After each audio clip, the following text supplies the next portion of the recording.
dashur miq, përshëndetje. Po ritakohemi bashk, por në një rrugtim të ri dhe në një rifillim të ri. Do të jemi këtu në një platformë të re dhe do të fillojmë kështu një projekt të ri, një emision podcast që do të quhet Rishtazi. Emisioni do të vi në platformat e gazetës Koha, Koha Online, Koha.mk, gjithashtu podcasti Koha Cast dhe sigurisht në kanalin e Kohës në YouTube, ku do t'i ndiqni të gjitha këto prodhime të cilat do t'i bëjmë në vijim.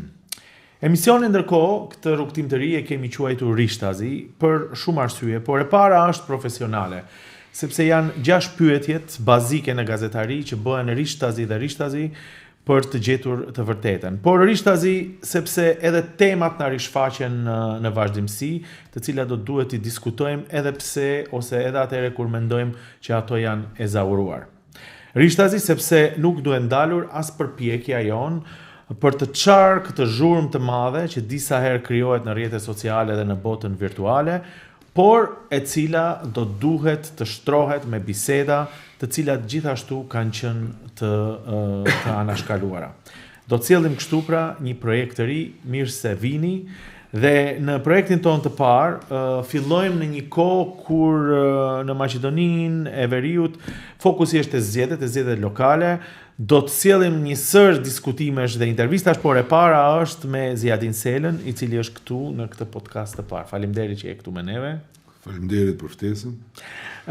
Do të thonë ndoshta se jemi nga Struga dhe është krijuar kjo lidhja e parë me Strugën, por në fakt është e rastësishme. Po pra, edhe nuk ka asnjë kuptim për shkak se studio është Shkup, kështu që. Por me që këto zgjedhje lokale bëhen edhe këto lidhjet lokale, ndoshta por janë gjithandej nga pak, kështu që. Realisht është e rastësishme, por në studio janë edhe dy miq të dashur, Xhenur Iseni, politolog, dhe Sefer Selimi, analist politik. Faleminderit që jeni. Besoj që do të kemi një bisedë siç dua unë ta them, të shtruar, ndoshta me diskutime të forta, por dhe një debat i cili na mungon përtej zhurmës të një anshmërisë dhe përtej tifozllëkut të verbër. Besoj se do ta arrim ta bëjmë këtë. Shumë falenderoj për ftesën, sepse këtë emision i parë na keni ftuar që ta hapim ne dhe është nder dhe kënaqësi që sërish gjendem në këto hapësira të gazetës Koha, ku kam kaluar 4 vite shumë të çmuara me një staf të jashtëzakonshëm, sepse Gazeta Koha përfaqëson thelbin e fjalës së shkruar të shqiptarët e Maqedonisë dhe as pak nuk dyshoj që ky formati jotë do të jetë do të bëhet edhe zëri i kohës tonë, duke ditë se në cilat hapësira zhvilloni këtë format. Atë që mund të themi në fillim është realisht do të sjellim ose do tentojmë të sjellim një diskutim, një debat pa censur, pa ndalesa, të hapur mes të gjitha palëve. Dhe pa humbur kohë do ta fillojmë me një pyetje në Ziadin Sela. Pse nuk u kandidove personalisht në këto zgjedhje në Strugë? Ka aq shumë dilema për këtë çështje, po ta bëj direkt pyetjen. Njërë bie poshtë, ose faktikisht edhe konfirmohet edhe që them më herët se pse unë i pari në emision, në qoftë se do të kishte në një gjë të tillë, paktën emrin do ma thoje si e kam. Se kam Ziadin, po e kam Ziadin. Ne njihemi prej vitesh, kështu që ka një jetë që njihem mirë. Sidoqoftë, pse nuk u rikandidova. Natyrisht vlerësoj që më presin sfida tjera në politikë. Dhe nuk e kam çuar ndërmend që të rikandidohem për Strugën. Për shumë shkaq. Unë vizionin tim për Strugën, natyrisht që e kisha në plan që ta kryej me kandidimin tim në vitin 2017 në zgjedhjet lokale të asaj kohe. Vlerësoj se një kryetar komune brenda 2 mandatësh gjithçka që mund t'jape jep për një qytet, për një pozicion që e mban. Unë çdo herë kam besuar këto 2 mandatet, dhe në momentin që u ndërprej vazhdimësia në ato zgjedhje që ju kujtohet ishin, ku diun, një qartje kundërshtarëve të mi politik, që me çdo kusht tërëzojnë zgjedhjen sjellën, në nuk e di pse fushat e ashpra ka qenë kundër ju. Çdo herë tërheq ka të shumë kundërshtar. Apo pak a shumë e njëjtë edhe tani është, më bëni habi pak këto të vlenit, si mblidhen si ato matrioshka, të kam thënë, njëherë një kohë, dhe më kërkuan Mejdan kur hapën një tip shtabi, e ku di, unë dolan Mejdan, s'pash as një burë për e tyne. Thash, me cim po do dalë Mejdan, apo ja? Me kandidatin tonë të pavarur. Po si dhe që tjerë, më tepër ka pas të bëj me këta, që unë jam kryetar partije, kam sfida tjera në politik, edhe komuna shumë e rëndësishme, për kuadrot e ri, pa marrë parasysh në cilët komuna garojmë. Natyrisht që t'japish kontributin për të mirë, për vendlindjen, gjë më të bukur s'ka. Të ndërtosh vendin në cilën ti ke hecur, e të kanë hecë të pare, dhe ku do të hecin edhe fëmijët tu e gjeneratat e ardhshme, është kënaqësia më e madhe që mund t'japi politika. Unë e kam kaluar këtë periudhë dhe mendoj që sfidat tjera që na presin janë më të rëndësishme dhe mund t'jap më tepër kontribut se sa një kryetar komun. Po, kur përmendim sfidat, sigurisht do t'ju jap mundësi edhe të ftuarve tjerë të folin. Është një dileme madhe sot nëse këto zgjedhje edhe pse lokale do duhet të fokusohen veç në çështje lokale apo edhe çështje të tjera, dhe dominon fushata edhe me asfaltin, por edhe me temat të mëdha kombëtare shtetërore. Por para se të kalojmë në këtë dualitet që krijohet me zgjedhjet, ja edhe një pyetje direkte. Pavarësisht se ju thoni që keni sfida të tjera, një linjë tjetër që thot e kundërshtarëve tuaj politik është se duke e ditur se do të humbni, prandaj keni zgjedhur një kandidat tjetër në Strug, i cili ndoshta është i pranueshëm, por megjithatë nuk është personazh i cili është marrë shumë me politik. Madje ka kalkulime të tjera që thonë se i keni bërë edhe juve ato pazaret e tjera, dhe kjo është arsyeja që pse ju direkt nuk jeni përfshirë në zgjedhje. Jo, dëgjoj, gojët e liga, edhe ku diun, mendimet e mbrapshta unë nuk i ndal dot. Nuk i ndal dot, po. Një gjë është e vërtet, pa çka se opinioni nuk ka qenë korrekt me mua. Unë kur kam dalë në Strug kam fituar çdo herë. Kam fituar 2013 në një garë goxha e vështirë. Në një garë ku u ripërsëritën disa herë zgjedhjet. Në një garë ku VMRO-ja ishte në kulmin e fuqisë së vet. Dhe biles shkoj edhe në manipulim të zgjedhjeve me të ashtu queturin lapsi që i fut që i thonë, që kur ti rrethon voton dikan dhe pastaj avollohet ngjyra. Më kur ma përmendën përpara se ndodh, nuk jam tip konspirativ dhe nuk e besova një gjë të tillë, po ndodhi, apo jo. Në një garë dhe një betejë që bëhej, a do fitoj kandidati maqedon apo kandidati shqiptar. Kam dalë në 2017 në komunën e Strugës dhe në çdo vend votim dhe vendbanim shqiptar. Unë kam fituar në raundin e parë me një diferencë mbi 2500 vota, edhe në raundin e dytë kam fituar në çdo vend votim shqiptar 4-1 dhe 3-1. Fshatra e vend votime në qytete gjithandej, apo janë dana që mund shihen. Dhe natyrisht që isha i pafuqishëm përballë makinerisë shtetërore në mënyrë që të ketë një rezultat tjetër final ato zgjedhje apo. Po, kryetar nuk u bëra. Po tani më varet burimi i legjitimitetit tim dhe në qoftë se unë duhet cilësohem si politikan, unë kur s'kam pretenduar që legitimiteti im duhet buroj nga barësit tjera etnike, për shkak se edhe partinë që kam themeluar quhet Aleanca për Shqiptarët. Kështu që kjo që thue po që po kryetar nuk u bëre, është ajo që ka vazhduar të jetë në emisione debative, podcaste s'ka pas. Po e fillojmë po. Mirë po, kjo është e shtrëmbrimi i realitetit dhe pastaj vim në një situatë kur na ripërsëritën gjërat e mbrapsht. Bëhem unë pak më i drejtë se sa Nazimi në këtë rast. Unë çdo herë kam thënë, mirë vazhdo. Jo. Shpesh ta përfundoj. Po përfundoj.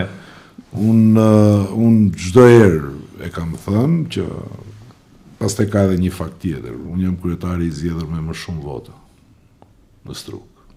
Në qoftë se më gjeni në i kandidat që ka marrë mbi 21.000 vota, po të riqë. Zoti Sela përmendet vitin 2017, kur kandidat për kryetar komune dhe patët gati gjithë aparatin shtetëror kundër me atë fushat që e mbaj mend ndonjëherë edhe gjatë fushatës në mesnat Struga u mbulonte me flaera në gjuhën maqedonase kundër jush, duke ju quajtur terroriste, çka nuk ju kanë thënë. Monstrum. Absolutisht, edhe ende i mbaj mend, vetëm që ju mos bëheni kryetar komune, megjithse e kishit mbështetjen e plot shqiptarëve kështu në tërësi. Mirë po atëherë në pushtet ishte Bashkimi Demokratik për Integrim, konkretisht gjithë këto çështje i bënte Ramiz Merko, kryetari aktual. Atë fushat kundër jush me flaera, që vetëm që maqedonasit të përcaktojnë apo të jenë determinues që ju mos të arrini të bëheni kryetar, megjithse kishit mbështetjen e shqiptarëve. Dhe këtë ja arriti. Koalicionimi me ata a nuk kupton disi sikur më amnistu ato veprime shumë jo të hishme që i kanë bërë ndaj jush në Strug, konkretisht Ramiz Merko. Dhe pyetja e dytë është Ramiz Merko në këto zgjedhje sërish nuk ju mbështet, nuk e mbështet kandidatin e juve që e keni propozuar Arsimin që shumica flasin edhe me superlativa edhe oponenti. Tani jeni në koalicion, mirë po, ajo pse nuk flisni, ajo është çështje tjetër, e zoti Taravari foli llafe kohë të mëdha në një emision për Arsimin. Sa do të ndikoj Ramiz Merko në këtë rast, në fakt, a do të ketë sukses sikur në 2017 që ta pamundson fitoren e Arsimit? Dëgjoni këtu. Në faktën që kanë nxjerrë listë, domethënë të pavarur në Strug që vetëm nuk ju mbështet në fakt. E para punës nuk ju thatë nuk e mbështet doktor Arsim Dalipin apo unë se kam dëgjuar. Jo, po me faktin që kanë nxjerrë listë pavarur, tash nuk kupton ajo zoti Sela. Po tani mund thuash që kanë nxjerrë listë pavarur, po jo thuash që nuk e mbështet. Po është e njëjta zoti Sela i fton të votohet lista e pavarur, tash logjika ta lem si ta thuash ti apo. Jo, t'ja përgjigj unë. No, po tash po flas mbas asaj që e ka njoftuar opinionin. Ta dëgjojmë lista e pavarur është për këshilltar. Apo Arsim Dalipi nuk është kandidat për këshilltar. Unë nuk du të hyj dhe nuk kam informacione a do e mbështes, s'do e mbështes. Mirë po, para pëlqej gjërat të thuhen ashtu siç duhet, sepse gazetaria me këtë ka të bëjë, të nxjerrë gjërat vërteta dhe jo të shtrëmbroj. Apo? Dhe ky ngushësion është i juaj, jo imi, por unë shoh të arsyeshme që në këtë moment kur dëgjoj një pavërtet ta them ashtu si është. Dhe ju i bët një hyrje goxha pyetjeve tuaja. Po ende i kam të freska atë fushatën e egër ndaj jush që e vërtet është, po nuk ka se si do të vjetrohen sepse vazhdojnë ato fushatë. Apo vazhdon. Vetëm tash me qendër aktor? Po pra, tash janë këto aktorët vlenit që janë e gjithë të tjerët që janë atje. Vazhdojnë e fushatë, mos keni asnjë dilemë. Tani ne të gjithë na gjykojnë edhe sjelljet tona politike, do të gjykohemi edhe nga historia. Apo ai moment që e folim është një moment historik dhe secili do marrë gjykimin që meriton. Sa herë që do hapun këtë temë, apo unë vetë kam qenë konzistent në gjërat që i kam thënë. I mbroj parimet e mia si politikan që jam dhe du t'jap kontributun kur kam hyrë këtyre ujrave. Nuk bëj pjesë të ato liderë që marrë vendime sot për nesër. Ne kemi pas edhe debate tjera bashkë gjenur vitin e kaluar, apo? Po, para një vit. dhe doli që gjërat që i kam parashikuar atëherë ndodhen tani. Si kryetar dhe një kryetar partie, në qoftë se i hyn kësaj detyre, duhet ta pyesë vetëm. Veprimet e tija politike, ku do e çojnë popullin që përfaqëson, jo pas një dite, po brenda një dekade të paktën. Apo. Dhe unë ka gati një dekadë që jam në krye të organizimeve politike dhe urdhnoni du t'jem të vazhdoj t'jem modest, por në qoftë se me një gjë proceset politike shqiptarëve në Maqedoni me një hap të vetëm, Zjedin Sela dhe Alanca për Shqiptare që ka udhëheq Zjedin Sela i ka çu proceset politike mbrapa. Qoftë në aspektin e eurointegrimeve, qoftë në aspektin e antarësimit të vendit në NATO, qoftë në aspektin e të drejtave kolektive të shqiptarëve. Sot kemi një ligj për përdorimin e gjuhëve që se kemi pas derisa Aleanca nuk ishte, që vendosi dhe tha, o bëhet ose s'ka qeverisje, që kontestohet nga gjykata kushtetuese dhe në vetvete tregon që jo rastisht kontestohet një gjë e tillë. Kemi zgjedhur edhe çështje të tjera, kështu që kjo është pyetja themelore që duhet t'ja bëjë secili. Unë kam thënë në disa momente që unë jam e vërteta për shumë çka. Edhe për fenomene që na paraqiten tani. Por kur nuk do t'jem njeriu i cili kontribon po të njëjtë situatë të vitit 2017, që u krijua së koha. Pa shka se mund t'jem njeriu i vetëm i cili e kam të drejtë, po këtë se bëj. Për shkak se unë ne kemi këtë realitet që kemi. Qëllimet politike të subjekteve politike janë shumë Maqedone janë shumë qarta. Ata duan të pozicion dhe kjo betejë do të vazhdojë pambarimisht. Për sa kohë ekzistojmë dhe uroj të ekzistojmë pafundësisht. Gjithë ne që jemi këtu, gjithë parësitë etnike, nuk ka asnjë problem. Por nuk duhet që ne ta lëshojmë ose duhet që ta mbrojmë me fanatizëm ajo që na përket ne. Struga është e tillë historikisht ka qenë, struga është me shumicë shqiptare, demokracia është vullnet shumice, apo, dhe në kuadër të kësaj duhen respektu të shumicat të cilët janë në strugë. Nëse mundet unë të pyetja që filloi Nazimi ta parashtroj, unë do të parashtroj pak më drejt. Ju e quni gojë të liga, unë do të thoja gojë të vëmëros që flasin shqip, ju akuzojnë se ju e keni shitur strugën. E keni shitur strugën tek mendi qyra, sepse ne nuk shohim prej jush asnjë kritik substanciale ndaj kundër kandidatit të AKI-s, zotit Arsim Dalipi. Nuk shohim ndonjë angazhim serios publik nga ju, flas si kryetari i Aleancës për Shqiptarët dhe si sponsor kryesor i Arsim Dalipit, ndoshta në atë betejën politike të cilën jemi mësuar ta shohim ne në mes dy kundër kandidatëve. Shohim që kjo betejë zhvillohet kryesisht përmes BDI-s si pjesë e AKI-s, ndërkohë nuk shohim ndonjë angazhim serios politik në kritika ndaj zotit Qyra si kundër kandidati juaj. Sa mban kjo kritik dhe sa kanë të drejtë ta gojët e liga si që doni t'i quni ju, ose gojët e liga si që duhet t'i quaj unë, gojët e vëmëros që flasin Shqip. Sefer, do goxha guxim që të më drejtosh këtë pyetje kaq direkt. Apo të më drejtojsh mua me këtë lloj gjuhe është mungesë edukate e para punës. Për shkak se ke përballë një kryetar partie. Unë nuk kam rang nga qielli. Unë jam Zjedin Sela që veproj thash nga 10 vite këtu në skenën politike. Gjatë 10 vjeçari unë kam bërë koalicione. Kam pas bashkëpunime. Me gjitha gati. Po. Më thoni kujt i kam dalë prej fjale, këtyre gjithave. Një fjalë du t'ju them, dhe unë, fjala ka pesh. dhe është e shenjtë. Ju kam dhënë fjalë edhe kundërshtarëve, gjithë aktorëve politik, dhe prandaj them nuk kam ra nga qielli. Jo vetëm unë.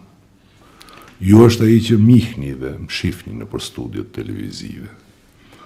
Po ndoshta Nazimi mund njohë edhe si familje nga që vjen prej Struge, apo. Unë kam pas baba, jam nipi dikujt, kam vëllezër, apo familjen e ngushtë po them. Nuk gjen në familjen tim të ngushtë njëri që ka mashtruar dikant. Nuk gjen. Nuk gjen në familjen tim të ngushtë vëllezër ose edhe në prindët që janë të ndjerë më tani. Ku di unë sjellje të tipit ku di unë jo të natyrshme, të mashtrimit e të këtyre lloj gjërave. A e keni shit Strugën tek Mendi Qyra? Pyetja. Do e shfryzoj epitetin që ma dhat me mungesë kulture. Është mungesë totale edukat. Sepse as pak s'ka të bëjë me të vërtetën. Unë kam shit veten në vitin 2017. Jo që kam shit veten në kuptimin figurativ, si e mendoni ju, po kam bërë çdo kompromis që të fitojnë të tjerët që ishin kandidat të aleancës aso kohë. Dhe kam sjell gjithë shtetin në Strugë që ta bëj partinë. E për të vazhduar për të gjykuar pastaj ju prej Gostivari, që ju jeni fitimtarët absolut. Gostivari pa e vlerësuar sakrificën që unë kam bërë. Kështu që unë nuk shes, unë sakrifikoj. Çdo herë vetën, duke ju dhënë mundësi të tjerëve, do të sqaroj edhe një moment tjetër. Unë do dua të bëhem edhe pa edukat edhe një herë. Duke sakrifikuar veten, qenjen time politike, interesat kushtimisht të ngushta personale, po i kam sakrifikuar sepse unë nuk e shoh procesin politik si interes i ngusht personal i imi, dhe duke ndërtuar parti që pastaj të tjerë unë munduan të rënojnë dhe unë du të rindërtoj. A është pjesë e kësaj sakrifice edhe bashkimi me BDI-n, se ta lidhe me pyetjen e parë të Xhenurit që ta a va ke fal atyre? Ma lejo që t'i jap përgjigje. Me fjalë, në qoftë se kthehesh në zgjedhjet e kaluara, që janë shumë larg, ne kemi pas një koalicion për raund dytë me Lëvizje Besa, apo. Ne ishim, po publikisht, në 7 komuna në balotazh, në 2021 flas. Lokalet. Se atëherë ishit me alternativa. Bilal Kasami ishte në 2 komuna në balotazh. Zhelin dhe Tetov. Bilal Kasami ka marrë 1.000 votat dhe përkrahasit e zgjedhjeve Selës dhe Aleancës për shqiptarët, ndërsa ai si pa besë që është, ka punuar ore çast që ne mos i marrim votat dhe ai të eliminoj konkurrencën politike. Kështu që sjellje të pabesa të zgjedhjeve Sela nuk ka. Por nga ana tjetër unë edhe ju dal borxh njerëzve që pretendojnë ose që të paktën thonë që pas kanë qenë për krahës të mi dikur. Unë me ndyqyre si kam thënë, kur kam dëgjuar që do të dalë kandidati i pavarur, e kam thirrë dhe i kam thonë dëgjoj kështu zërash, si është e vërteta. Tha jo, nuk jam interesuar, diku nga fondi i shkurtit. Kam pas ofertë, por mirën duke më shku punën në biznes, nuk ka çam duhet ajo punë, edhe familjen e kam kundër e tjera. Pastaj më thirrri vetë, dhe më tha do dalish kandidat, sepse unë e rimendova dhe do dalë, flas diku nga fundi i majt. Pse ju ka pyetur të dalish? Për juve personalisht? Për shkak se ai pretendon që ka qenë përkrahës i imi. Apo, edhe unë kështu e kam ditur. Apo. Dhe unë në debatet sipër i kam thënë kështu, mendi, a dalë unë personalisht, a do dalë dikush tjetër, unë do nxjerr kandidat dhe do e fitoj Strugën, sepse për mu më e rëndësishëm është projekti politik i aleancës për shqiptarët. Tani, unë kur s'du që të gjykohem në bazë të, ku di unë, ndonjë lokaliteti, le të jetë Gostivari, Tetova, Struga në rastin konkret, sepse shoh politikën në një vizion më të gjerë. Fundit Struga jemi gjithë ne, edhe ti e gjenur, edhe ti e Sefer me gjithë e dhëndër. Unë jam premieruje. Po gjithë çdo qytetar ashtu siç ne bashkarisht jemi edhe Çajiri, edhe Tetova, edhe çdo vend banim ku jetojnë shqiptarët, dhe kam thënë, por në qoftë se ti do ndalësh kandidat, hajde të nxjerrum. Po, aja ke bërë këtë ofertë që të jetë kandidati i aleancës? Po, mërë si ale gjëhet rastësisën e kur. Apo, dhe në këtë situatë, flasë, në më thënë maj, kur akoma nuk ishin ndarë komunët, apo, dhe unë luftoja që ta marrë brenda koalicionit komunën e Strugës, dhe unë i kam dalë borgjit. Kështu që, Sever, pa besit e Zjedin Sela, kur s'ka pas merë një situatë. Ajtë jem plotësisht i Vetëm edhe një moment këtu Sefer. Pa besi nuk ka, dhe kur s'do të ketë. Arsim Dalipi është djalë i shkëlqyer. Këtu pajtohemi të dy. Mendoj edhe tjerë nuk e dia pajtohen. Unë pajtohem që kam dëgjuar për jashtë në qoftë se pastaj më harroni edhe diçka tjetër. Unë nuk kam ndruar vendbanim, jetoj në pot njëjtin fshat ku edhe kam lindur, apo? Bashkë me doktor Arsim. Livadhie, po. Dhe duhet ta shohim njëri tjetrin në sy gjatë gjithë jetës, apo? Para po gjej njerëzit t'i shohën sy, se në momentin që i shkel mbes, si sheptë në sy. Edhe një pyetje nga gojë te liga. Kështu që, jo s'ta kam dhënë përgjigjen akoma. Në qoftë se të është duk pak ty, sepse ka plot dezinformata, a informata në opinion, dhe BDI-a patjetër duhet ju kundërpërgjigjet për shkak se unë jam në një koalicion me BDI-n. Unë pa pasur informatat sakta për një gjë, nuk jam koalicion për të bë avokat i dikujt, as pateric e dikujt, këtë të harroj gjithë secili që mendon që unë mund të jem pateric, ose avokat i dikujt. Secili ka bagazhin e vet politik, ne jemi në një projekt të përbashkët me BDI-n për shkak se vlerësojmë që duhet t'i bëjmë ballë një vëmëroje të fortë dhe deri këtu. Ndërsa pjesa tjetër e fushatës, veç më ka nisë, dhe natyrisht që i takon që të merren ato që janë kandidati, por edhe unë, nëse më keni dëgjuar në paraqitjet e mia, unë folëm për 2017-ën, mbrëm e kam cilësuar zotin Qyra si lapsi që i futi radhës, që e përdor vëmëroja, njësoj si që përmend. Ja, një pyetje këtu me që e përmende. Si ndihesh që nuk pranoj kandidaturën tënde, dhe si me thënë shkoj të kampi tjetër nëse mund të themi kështu, për arsyet e historisë që edhe vetë e përmende. Mes tjerave, dëgjoj, Nazim, si ndihem. Këtë përgjigje duhet të japim me ndihem. E tani ty të kemi këtu. Mirë, më kemi, po i hyun e zgjidhjes logjike, sepse një gjë e tillë, natyrisht që do të ishte shumë më lehtë edhe për ata që të arrin qoftë si qëllimin e ka pas komunë. E tani ju nuk mund të shtroj teza hipotetike se cili mund të ketë qenë shkaku. Sepse nuk e kam të drejtë dhe du të jem korrekt. Apo. Si ndihem, unë ja kam zhvilluar edhe këtë tezë, si kam thënë, më duket e habitshme. Pse gjithë kjo luftë kundër meje? Pse radhazi njerëz për cilët më tepër kam bën politik, më kanë kthyr shpinën. Dhe është e rastishme një gjë e tillë, apo unë për vete kam nisë dhe mendoj që to kuzhina që s'na duan mirë dhe s'na kanë dashur kurrë. Mendoj që më tepër mundohen të gotasin aspektin emocional.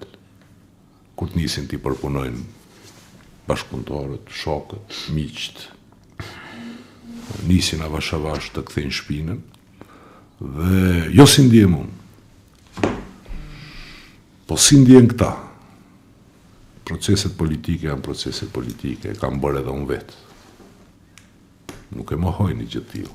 Unë nuk duhet të jem ai që bllokoj zhvillimin e ata ashtu quajturës demokraci dhe loj politike, se unë nuk I zgjedh kush do të jetë në kampin Maqedonës faktori politik, po si ndjen këta që bëhen bashkëpjesëmarrës në qëllimin e vëmëros për të më eliminuar mu politikisht, në ndërkohë që pretendojnë që kanë qenë për krahës të mi. Duke e ditur se si janë sjell ata me mu. Apo? Mundet edhe një ta shfrytëzoj këtë momentin para se edhe oficialisht të pajtohemi sepse unë thash gojë të ligta, nuk thash unë për pyetje, po do vazhdoj me gojë të ligta. Të vëmëros që flasin shqip është që ju pas zgjedhjeve lokale e braktisni koalicione. Kjo flitet me të madhe në gjitha kuluaret politike, edhe nga aleatët tuaj aktual, edhe nga kundërshtarët tuaj. Më thënë ka dyshime serioze, sepse ju vetëm pritni që këto zgjedhje të mbarojnë dhe të kaloni në anën tjetër. Madje, ka spekulime që në një muaj të fundit jeni takuar edhe me zotin Izet Mexhiti, keni pasur diskutime, keni pasur debate rreth ndarjes së Kulaçit e kështu me radhë. Po me kuluare zoti se. Ky podcast dhe ky rrugtim I ri edhe imi, po edhe si produkti I kohës, emisioni do shihet edhe në kanalin e YouTube-it, Gazeta Koha është kanali I YouTube-it, ka pikërisht këtë qëllim, që të çaj atë zhurmë që krijohet, sidomos në kontekste zgjedhore, por edhe ja të sqarojmë. Pse mos janë pyetjet kaq direkte, domethënë. Gjatë titullin thy Rishtazi me muhabet e kafshë, çetore. Jo, Rishtazi për të sqaruar çështjet. Mos ta përsëris pyetjen, po. Okej, përgjigje pastaj ndërlidhem njëtën. Çfarë përgjigjem ty lloj absurditeteve të cilët dëgjoj. Ne peng të kërkujt nuk jemi.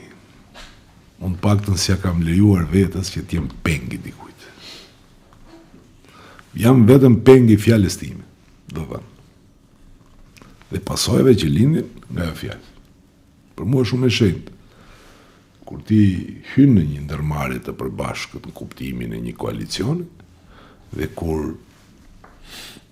kjo mbështetet edhe nga votuesit dhe ta jep për krahje. Vota nuk është gjë e thjeshtë që bëhet një çast.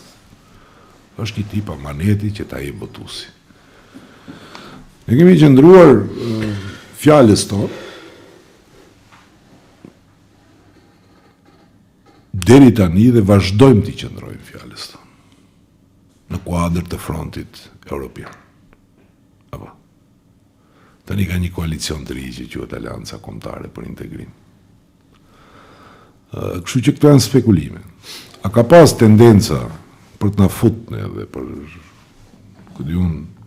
të vazhduar për të qenë një pjesë e qeverisë e kështu. Po më ka pas plot. Apo. A kam hyrë në biseda të gjata para një muaji, para një jave, çdo ditë me Izet Mexhitin e këto? Jo, s'është e vërtetë. Dhe nuk e kam ndërmend që ty në këto biseda të gjata për të ndarë sor. Aleanca dhe Zjedin Sela nuk kanë ndarë sor kur. Kur Zjedin Sela ka qenë pjesë ndonjë shumice, kanë nda programe, premtime të dhënë përpara qytetarëve. Dhe premtimi Zjedin Selës bashkë me partnerët e koalicionit në front ka qenë fillimisht ndryshime kushtetuese, pastaj shumicë, apo kryesorët. Mes tyre edhe gjëra tjera. Unë nuk jam nga këto matrioshkat e Vlenit, të cilët nënshkruhen dhe pastaj zaventojnë tezën që jo brenda 100 ditëve do bëjmë ndryshimet kushtetuese, pastaj mbas 6 muajsh e tani se përmendin as pak. Apo. Kam qenë edhe me i debat para ca ditësh e njëjta pyetje më bë do të hyjnë qeveri pas zgjedhjeve. Qeveria pas zgjedhjeve nëse dikush është i interesuar që të hape këtë temë, një nuk bëhet fjalë, po duhet nis fillimisht me gjërat të cilët janë kauzat e aleancës për shqiptarët. Nëse dikush është i hapur dhe është i gatshëm që të flasë për këto tema, edhe ligjin për përfaqësim drejt dhe adekuat, dhe jo kështu mashtrimi që u paraqitet shqiptarëve. Apo gjë biles talin dhe thonë kemi sjell ligjin për përfaqësim drejt dhe adekuat. Ndërkohë që ligji është ka kaluar vetëm qeveri. A imagjinoni dot se çfarë mashtrimi, se çfarë paftyrësie, thënia e gënjeshtës në mënyrë aq publike dhe me mburrje është paftyrësi. Këtu i keni tipat e karaktereve të njerëzve dhe gabimisht ma drejtoni gishtin mua. Edhe me muhabete, lokalesh, kafenesh, e qajtorësh. Nga Në koluar. qofse unë ndonjëherë publikisht kam thënë e kam bë këtë gjë që s'është bë, po keni të drejtë.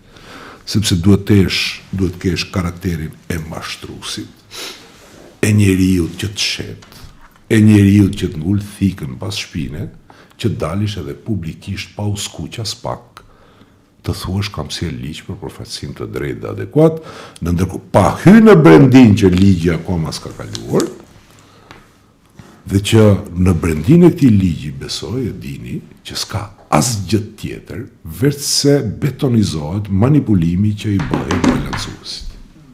Kaq. E keni lexuar të se ligjin. Po. Por no. Rysela e përmendet që, do të thonë, nuk e di se është pyetje pa edukat apo jo, me gjithë se natyrisht se kam respekt sepse ju edhe keni mbështetës dhe pasi që keni mbështetës, gëzoni edhe këtë respekt që keni, por thatë që ju asnjëherë nuk e keni shkel fjalën e dhënë kur keni bërë, dhe me thonë, koalicionime me cilin do qovë gati me gjitha i përmendëm. Pyetja ime është se në këtë rast i akuzut edhe tjerë që e kanë shkel fjalën e dhënë, i keni argumentet e tuaja, keni pas edhe marrëveshje për koalicionime edhe me data që para ati afati kanë dalë dikush e tjerë dhe keni mbet vetëm, mos t'i numrojmë ta sepse e dim. Por a ndjeni se dikush e ka shkel fjalën, dikush jo në rast, po zoti Ali Ahmeti e ka shkel fjalën e dhënë apo koalicionimin me juve, duke u asjell, siç e thoni ju, shkatruesi apo vjedhësin e Partisë Aleancës për Shqiptarët, zotin Arvend Taravari në koalicion, sepse jeni në koalicion edhe është era parë ndodh që nuk flisni ende mes vete. Edhe Gjenuri e bën këtë pyetje. po, pa tjetër. Edhe Gjenuri një pyetje edhe më direkt. Gjenuri vjet ndryshe ishte. Për Arbenin kur fliste, apo? Këto janë fakte, zoti Sela, trurin tim nuk e kam dhënë me qira dhe këto janë mendime autonome të mia. Jo, por i kthej situatën. Po, rikthej, po unë Bëj pyetje konkrete. Pyetja konkrete është, zoti Taravari para një jave e bëri publike opinioni që zoti Sela ka formu lidhjen shqiptare. Pyetja ime është kryetari i Aleancës apo i lidhjes shqiptare jeni? Kudo që ka shqiptare, Gjenur. Jo, sa është vërtet që keni formuar parti e para? Gjenur, dhe t'ja përgjigje. Kudo që ka shqiptare mbrapa e ke zgjedhjen Selën aty, pa merak. Mirë, këtë në rregull, të jemi qartë. Por a keni formuar parti lidhjen shqiptare dhe se thatë ende ju do të luftoni që ta ristrukturoni dhe rindërtoni atë parti. Ta bëjmë pyetjen Gjenur, ta bëjmë pyetjen konkrete që t'i japim. Kryetari i lidhjes shqiptare jeni apo Aleancës për Shqiptarët? Unë jam kryetari i Aleancës për Shqiptarët, lidhja shqiptare ka kryetarin e vet. Kush është? Ju i keni, nuk e di. Jo, nuk e di se është hera parë në mjetet e informimit. Shpalli këtë lajm, domethënë e shpalosa akord. Nuk është Unë jam kryetari i Aleancës për Shqiptarët. Ligjërisht jeni apo Dhe vazhdoj ligjërisht? betejën, 2 herë kam fituar. Okej. E dim këtë kontekst. 2 herë më shkthyer nga gjykata e apelit dhe vazhdoj betejën për Aleancën për Lidhja shqiptare nuk ka të bëjë me juve. Da. Okej. E diskutuam edhe e filluam emisionin me Strugën, me gjithë ato nuancat të hishme ose të pahishme. Megjithatë, bëhet fjalë dhe jemi në zgjedhje në një fushat për zgjedhje lokale. Dilema e madhe, e thash edhe në fillim, është nëse këto zgjedhje duhen parë vetëm për problemet lokale të njerëzve, të cilat janë shumë, apo megjithatë janë dhe zgjedhje të cilat do t'rregojnë një lloj kursi ose do t'japin një lloj mesazhi përtej problemeve lokale. A janë një palë zgjedhje si shikoni ju mes asfaltit dhe çështjeve kombëtare, apo është e imponuar kjo tezë? Natyrisht zhvillimet politike imponojnë që këto zgjedhje lokale të marrë në dimension tjetër. Për shkak se ne jetojmë në një situatë kur kemi një qeverisje e cila s'ka legitimitetin nga shqiptarët. Për shkak se kjo është sistemi demokratik që ne kemi, është sistem reprezentativ.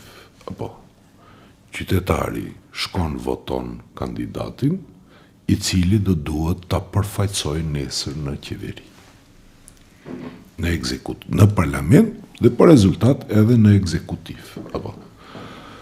Unë nuk du të them të pavërteta në studio televizive dhe përpara opinionit, sepse s'kam këtë karakter.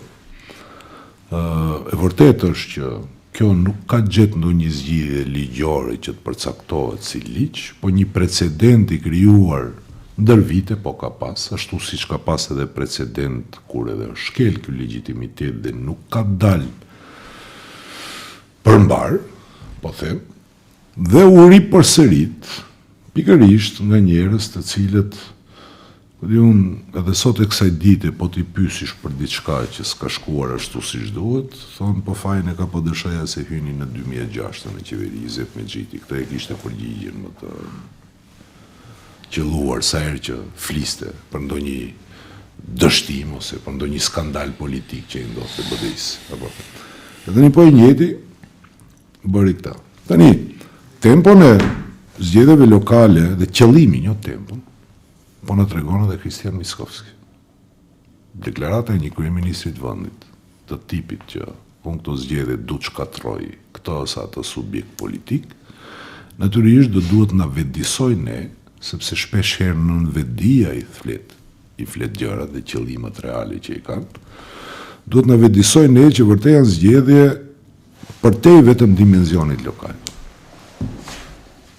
Përtej dimensionit lokal. 1, të shkel legitimitetin, 2, të zhbën organizimet politike mirë të strukturuara me në ndegë dhe në të gjithë shtetin, gjë që ky proces nisi nga viti i kaluar me aleancën për shqiptarët, për shkak se Xhenur bim dakord besoj tani që Kristian Mickovski paralajmëroi ndarjen e aleancës 2-3 javë përpara se ndodh aso kohë, sepse kjo ka qenë debat që e kemi diskutuar ne bashkarisht. Dhe tani ai po bën punën e vet, ka komoditetin politik për shkak se në bllokun maqedon akoma balancet janë të prishura dhe ky nuk ka balans fare. Nuk ndjen konkurrencë atje. Dhe tani është i fokusuar që ta riformatoj skenën politike simbas qefeve që ai ka, simbas kallëpeve që i ka bë VMRO-ja, dhe kallëpët që i ka bë VMRO-ja janë që subjektet politike shqiptare të udhëhiqen dhe politikbërja shqiptare të udhëhiqen nga Bilallë, Izeta, Afrima, apo të cilët gjatë këtij viti ne i kemi parë se s'çfarë kanë bë. Si kanë qeverisur. Do thënë një realizim, premtimi, të dhënë përpara shqiptarëve nuk e kanë. 2, kanë relativizuar dhe i kanë dhënë të drejtë në çdo veprim që ka bë VMRO-ja për të heqë ato drejta kolektive të cilët ne i kemi, duke nisë nga balancusi, duke vazhduar të gjua e të shumë elementet të tjerë. Kanë shkel legitimitetin dhe kanë bërë çdo herë këtë zhurmusin që jo ka ky legitimitet, ka ai legitimitet. E gjithë. Duke hyrë në krahasime nga më absurdet që, ku di unë, 107.000 që nga më e madhe se sa 137.000, duke hy në vitet kaluara që jo në me 80.000 ose me 90.000 hy në zgjedhje, sikur edhe me 50.000 dhe 29.900 të ketë hy dikush në qeveri, kjo është e rëndësishme sepse vlerëson atë, e respekton atë që është e shenjtë.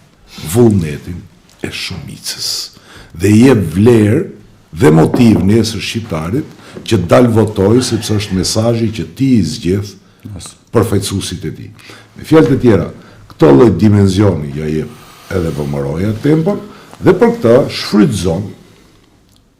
shfrytëzon disa element lokal politik për shkaqet se pse bëhen pjesë e këty plani të thurur në kuzhinat jo vetëm të VMRO-s, por edhe të asaj që flet, jo ne, Parlamenti Evropian, që Maqedonia çdo ditë më tepër po bëhet pjesë e botës sërbe. Edhe unë jam një nga ato që pa çka se janë zgjedhje lokale, nuk do të lejoj asesi që ne të na gatuajnë subjektet politike, subjekte maqedonase, se kush do të na përfaqësojë ne nesër politikisht, me qëllimin final që pastaj të zhbëhemi politikisht dhe të merremi me asfalte dhe kanalizime në zi. Sepse janë të rëndësishme këto. Shumë janë të rëndësishme gjënu. Disa të rëndësishme janë. Këtë lloj debati unë e prez dhe disa herë jam përballur me analizë dhe gazetar maqedonas dhe politikan maqedonas. Kur i shtërohen argumentet se pse ti po më trajton gjuhën shqipe njësoj si ta trajton bullgari ty maqedonishtën, ai më thot pa hajde zburuam me kanalizaci. Po e vërtet është ka demokraci ekonomike. Në vazhdimsi, mos e harroj, mbamendja është gjë shumë e rëndësishme. Prokuror Gruevski unë e mbaj mend, por edhe më herët në siguri ka qenë si fenomen. Obnova. Votrista Čeka. Dagestajme etničkite prašanja. Po të njëjtën e tha edhe Zajevi, apo? Po të njëjtën e tha edhe Mickovski. Ka një argument kësaj radhe. Të merremi me ekonomi. Prit se do dalë aty unë, ja përgjigje. Po. Nuk e ka as ekonominë e rregullum, por edhe çështjet etnike nuk i kemi aty ku duhet. A është e vërtet? Kështu që kanalizimi ujë i pishëm e disa i rëndësishëm është. Është jeta vet, ujë i pishëm. Apo që tash ende po dëgjojmë trajtime pikante ujë pishëm. Gjenur, po. Në Haracin, Komër, po, gjithandej, në Zhelin, gjitha vendbanë edhe në Strug, gjitha. Edhe në Strug, po. Komër, po. Flasim në për atë. Po ti ka disa lloj demokracisht se politologë janë. Ka demokraci politike, ka demokraci ekonomike, ka demokraci edhe sociale. Mbreti i gjithë demokracive është demokracia politike. Kur ti do e humbish demokracinë reprezentative, përfaqësuese, kur të tjetrit i zgjedh kuadrot, derisa ta arrit atë kuadro do t'jape asfalte sa do na i, e në momentin që do arrit qëllimin që do ta zhduk demokracinë politike, përfaqësuese, ti je i ri, Nazimi e unë e dim, kemi jetuar në Jugoslavi një kohë, apo 18-19 vjeçar kemi qenë kur u prish Jugoslavia, e atëherë do të zgjedhë individ dhe stjep fare asfalt. Dhe gjurmët e këtyre lloj asfalteve, di ku i keni ju? Atë ka rastis në njërë të shkosh me një fshat shumë thellë malor, në të cilin ka 20 vjeta, 30 që jeton asnjë njeri, akoma asfaltin e ka deri mes fshatit, apo Nazim? Kemi plot struk në tillë, Gostivar ka me tillë. Asnjë banor se ka. Prej atëri u ka ngel ato, sepse nuk e kishim demokracinë politike. Prandaj janë zgjedhje lokale, por runi me fanatizëm demokracinë politike, sepse është shumë e rëndësishme në mënyrë që ti kemi edhe ujin e pishëm, edhe kanalizimet edhe. Po vetëm një ndërhyrje këtu, pastaj do t'ja fillojmë Seferit. Po tani po shkoj edhe këtë tjetra. A dini pse s'ke ujë të pishëm? E kanalizime. Sepse je vendi me pushtet lokal më centralizuar në rajon, në Europë po se po.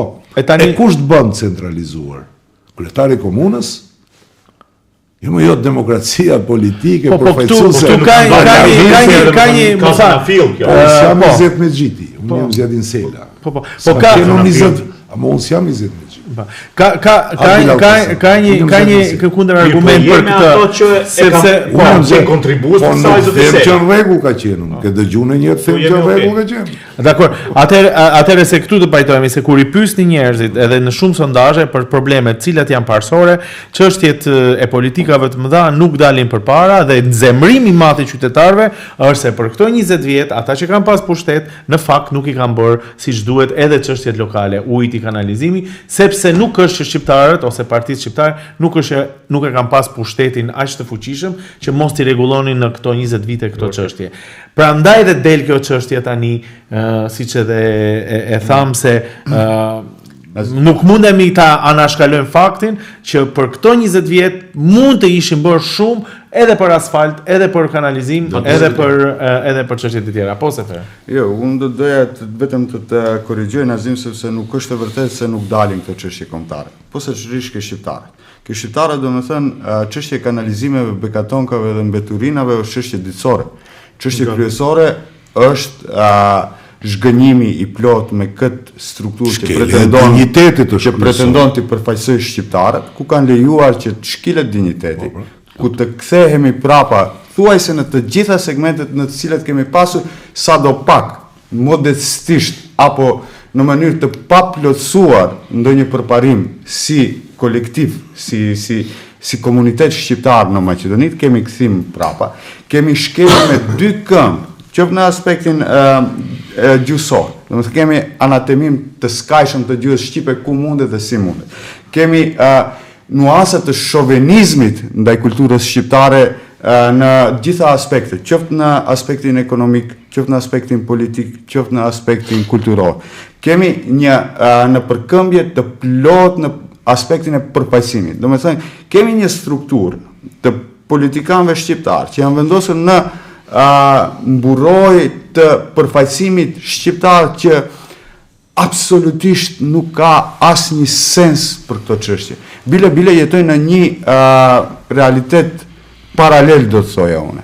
Jemi kthyer në kufoma politike brenda qeverisë.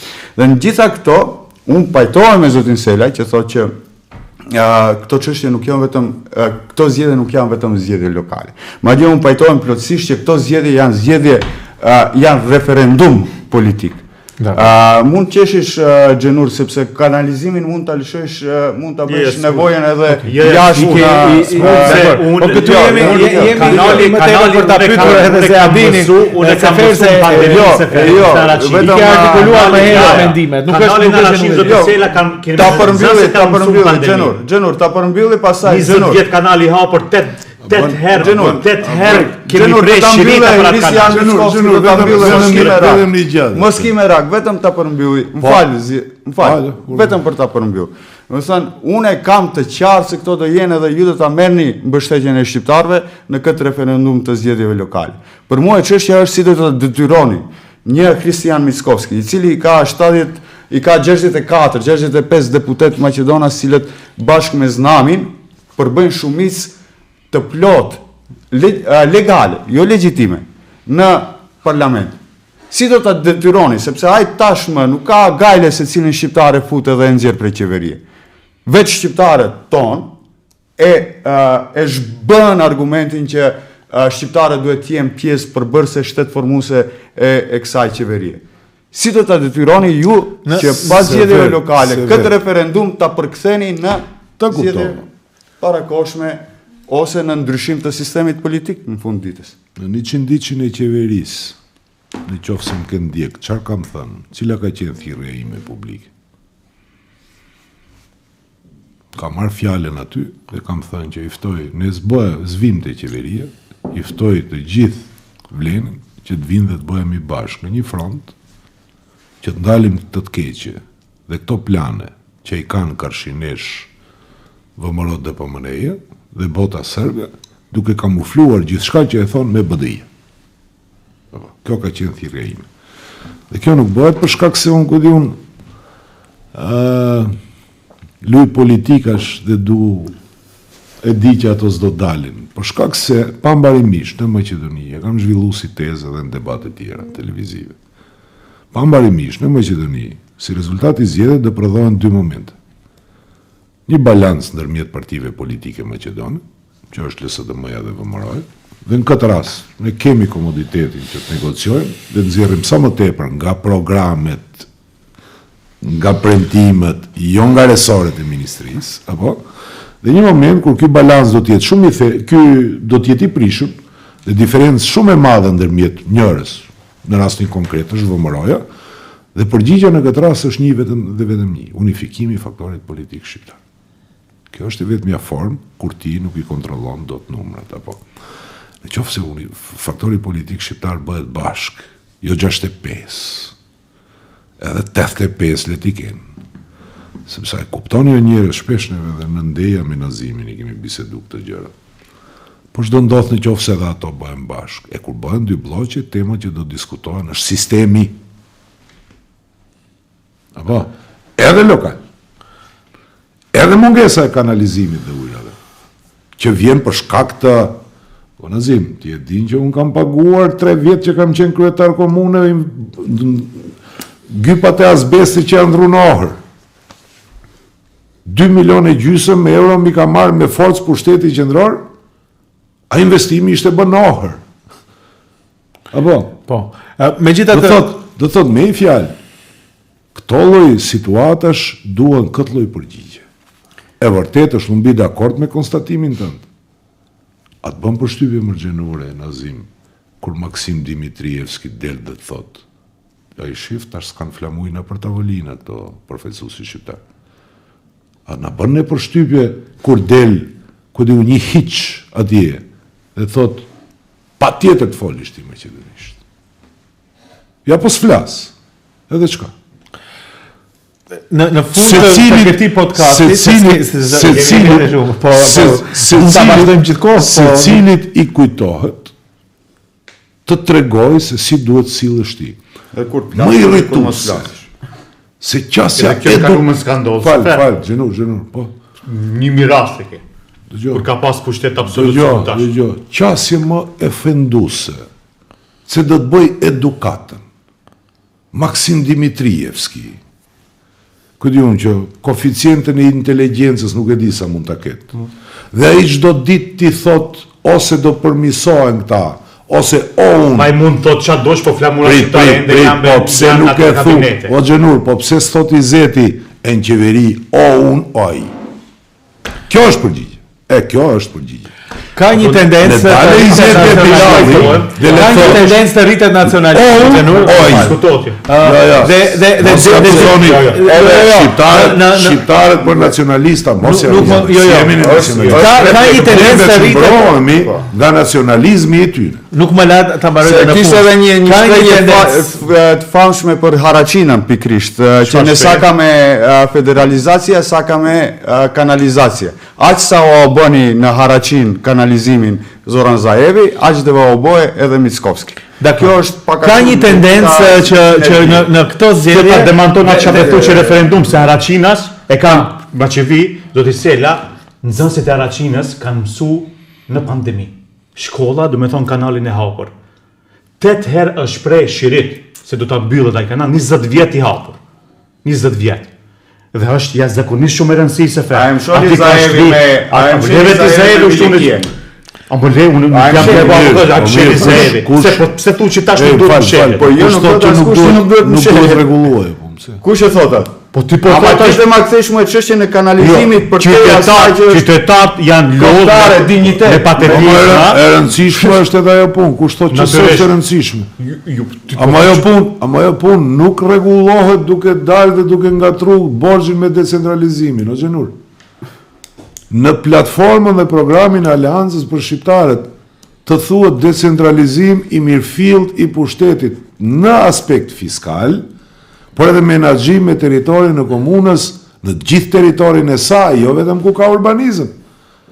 Ne kemi decentralizim pushteti dhe pas kemi gjysmë kompetencë aty ku ka plane detale. Po malet kush i menaxhon? Po fushat kush i menaxhon? Po hidrocentralet, hujrat kush i menaxhon? Dhe erdhën situatë kur kam qenë kryetar, flas nga eksperienca, kishte e bordura e Drinit kujtohet që u prish, 50.000 euro kushtonte investimi dhe Lemi nuk e financonte, aprodhon miliona për ditë nga Drini i zi dhe investonte 20 milion parkun e nuk e di si quheshte këtu në aerodrom, që nuk prodhon asnjë kilovat energji elektrike. Decentralizimi nuk është borxhi që ti e merr prej Hungarisë, që ti shkurton popullatën jo rezidente, apo edhe atë borxh, atë kredi të shkurton dhe ti del dhe krenohesh që ka arrit decentralizim, do e pagush një atë para që e shfrytëzon sot. Shumë mirë që shfrytëzohet, por ne për para një borxhi nuk na duhet borxhe dhe kredit marrim nga shtetet e huaja. Ne na duhet BE-ja dhe fondet para aderuese të BE-s që janë falas dhe të pakthyeshme. Ku janë edhe kanalizimet, prap kudo që ta rrotullosh e ke dimenzionin politik. Kudo që ta rrotullosh do vinte demokracia politike, por ne duhet ta themi zëshëm, një fenomenin duhet ta luftojmë. Nuk pranojmë qasje poshtërsuese nga Mickovskja kushdo qoftë tjetër. Ti nuk je ai që më zgjedh mu, sepse ti je pastaj ai në qoftë se më zgjedh më fut edhe shkelmën. Unë knajtësi kam të më zgjedh populli me vot, dhe populli po me vot ma fuse shkelmën. Tani, se nuk dhe jo Mickovskja. Prandaj është referendum. Sa po kemi filluar, se nëpërmjet është momenti kur shqiptarët do t'i thonë, po, sjellje së Mickovskit që t'i zgjedh përfaqësues. Ligjërata absolutisht në vend që po ka praktiku koalicionus tuaj tash që. Mbaj llogari unë e di. Jo, si s'mos mbash. Ka o mbaj llogari për veprimet e mia. Ti pithu diçka që partnerët e koalicion duhet mbajtur për Izet Mexhitin në llogari. Po mirë pra edhe kjo. Absolutisht pia jo pse Izet Mexhiti nuk kuzon unë dal për qeveria dhe mbaj Maksim Dimitrievski. Ose për men zoti Sela, për Bilal Kasami. Dimitrievski këtë përgjigje që e thoshte. Mirë, ja do dalim. Ore nuk është, unë po flas, unë jam këtu. E sidomos, Gjinur, unë jam këtu por shpalos këndvështrimin tim politik në lidhje me situatat politike. Pak se sa ta sepse ja hipotetikisht. Ky debati i gënjeshtërt që Gjoja Fronti pas ka dash ty në qeveri pas një këto pitot Vëmëroja. Ose vërtet se thot vëmëroja, prandaj.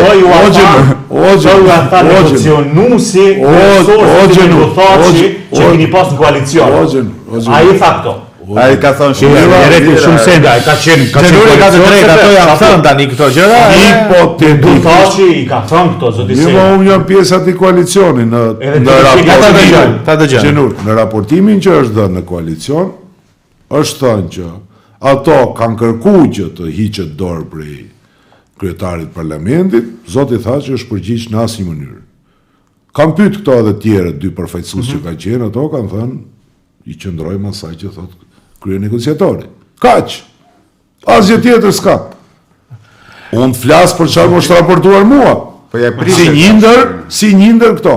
Po flas që hipotetikisht në qoftë se ndodh një gjë e tillë. Ne do hymë me 2 më pak, ai tjetri me 4 më pak. Ai tjetri me 20 më pak, ai tjetri me 100 më pak. E kuptoni që kjo është loja realisht e Mickovskit dhe e VMS, dhe kjo ka qenë çdo loja. E tani. Dhe kësaj nuk i e për të fund duke ja drejtu gishti njëri tjetrit dhe duke i treguar Mickovskit se sa shërbëtori devotshëm unë jam. Ore, ju skandaloze është i del shefi shtabit të këtij koalicioni dhe thot isha te Kristian Mickovski asgjë ishte kjo, ma fali. Kështu i bie kjo punë. Dakor. Kemi edhe dy çështje. Ja tani a e kuptoni në çfarë niveli ka ra dinjiteti? Jo i shqiptarëve. Jo i shqiptarëve. I këtyre që të përfaqësojnë Gjoja sot në qeveri. A e kuptoni se kjo nënqeshje e këtyne që gojen e kanë plot korrupsionin 20 vjeçar, ku di unë të ndonjë eksponenti që përsëri them nuk bëhem avokat i mbrojtësi, kërkujt hiç. Që i keni gjiku, e keni protestu për këtë korupcion. Kam thënë unë ato, por unë protestoj edhe tjetër në xhenura, ti duhet ta bësh më tepër. Nuk guxon një kryetar partie kur i drejtohet pyetje që 1 milion euro në vit ke dëmtu buxhetin e komunës dhe përgjigja e tij tjetë kam ble birra. Ç'është kjo? Ç'është kjo? Çan këto njerëz që mbrohen nga sistemi dhe nuk përgjigjen për aferat korruptive? Çan këto njerëz që vazhdojnë pretendojnë të fitojnë zgjedhje, a shkojnë e shesin dhe e rrënojnë simbolin e sakrificës dhe genocidit që e mbë shqiptarëve? Monopolin e të. Simbolin e mashtrimit madh që u bën komunistat shqiptarëve, që është monopoli një kryetar partie. Që shkel, Po më merr pyetjet. mbi kështu, që shkel, mbi kështu simbolikash, jo kanalizim, kur ti të mbrënosh vendin ku ka derdh gjak, gjyshim, jo kanalizim, mbret të mbësh, nuk nduesh. Nuk nduesh. Por ne Kjo flet për karakterin e njeriu. e kemi jetu jashtë gjysmën e familjes, kemi jashtë, E gjyshit e pollogut janë vrarë aty. Shqiptar. Atëre, çështja është pse në këtë moment ku shumë qarqe, sidomos diplomatike, më thonë direkt, pse rritet toni nacionalist në përgjithësi, ose diskutimet me tone etnike, kur këto çështje do duheshin mos të diskutohen ose janë të panevojshme. Po i referohem asaj që thash më herët, shumë sondazhe, shumë anketa më herët nuk e nxjerrin çështjen ndërretnike si problem, ndërkohë që ka një naracion, sidomos në rrjetet sociale, që të nxitet shumë tonet nacionaliste. Para se të përgjigjesh, dua të shfaqim një video, sepse tregon dhe ajo video që edhe persona të cilët nuk do duhesh të merrnin guxim që të flasin për shkak të historisë, dënimit, gjykatës, proceseve, përsëri kanë marrë një lloj lirie për të shfaqur këtë lloj elementi, sentimenti etnik nacionalist. Ja ta shohim videon. Shfaqje.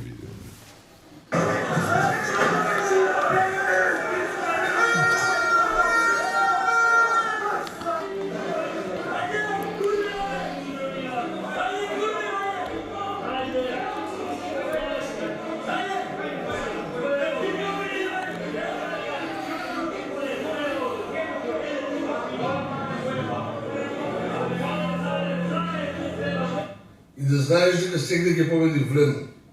Ќе го поддржиме Влен секаде.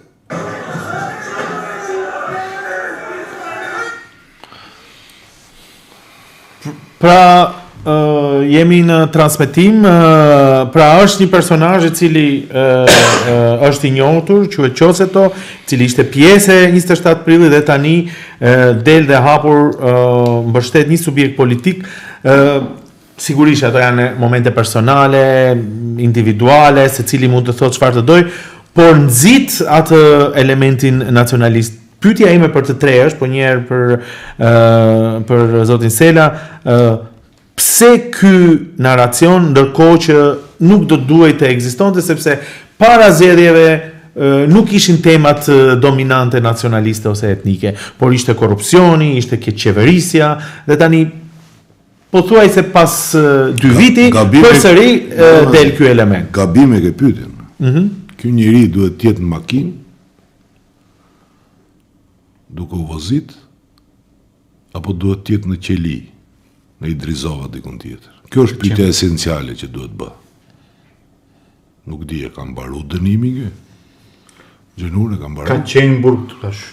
Ose dini, kjo është edhe gazetaria që ne kemi. Mos drejtojmë gishtin vetëm te politikanët, apo? Apo? A duhet na vitur, pja dhe unë nuk e di. E ka mbaru dënimi ky, jo se ka mbaru.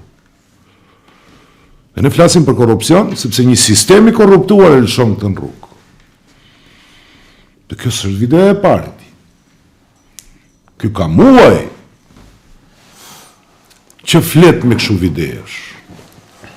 Që del edhe në fushat me eksponent të këtyre të Vlenit, që pas kanë bërë po bratimat të rije, turp t'ju vije, faqja e zes.